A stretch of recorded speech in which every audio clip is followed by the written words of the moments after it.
High বন্ধুরা, কেমন আছো? আশা করি ভালো আছো। আশা করি আমার ছোট ছোট সোনারাও ভালো আছো। দেখো চলে এসেছি আমার বইয়ের পেজ নাম্বার 256 পড়া নিয়ে থার্ড পার্টের দেখো এখানে বাংলার ফুল। তাহলে এখানে কি হবে? ল একার প আছে, তাহলে গোলাপ ল একার প গোলাপ। এখানে লয় হচ্ছে 29 একার আছে, তাহলে ড একার লয় হচ্ছে ম একার ডালিয়া। ড একার লয় হচ্ছে 29 একার ডালিয়া হবে।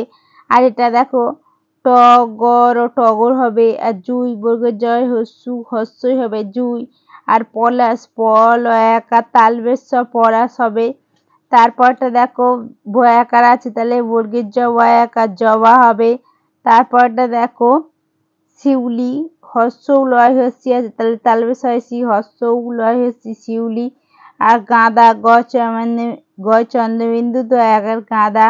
আর চাপা চন্দ্রবিন্দু আকার প একার চাপা। আর বেল বয়কার ল বেল। তাহলে তোমাদের উপরের পড়াগুলো হয়ে গেল ফুলের। তারপরে এখানে বলছে দেখো ফুল বিষয়ে 3টি লাইন লেখো।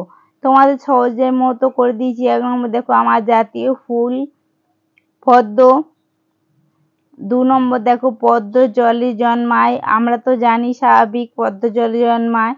আর 3 নম্বর দেখো পদ্ম ফুলের গায়ে কাঁটা থাকে, তাহলে দেখবে পদ্ম ফুলে মানে পাতার নিচে ছোট ছোট গায়ে কাঁটা থাকে। তাহলে 3 নম্বর লাইন হয়ে গেল। আমার জাতীয় ফুল পদ্ম জলে জন্মায় আর পদ্ম ফুলের গায়ে কাঁটা থাকে। তাহলে এটা স্বাভাবিক, তোমরা মনে রাখতে পারবে।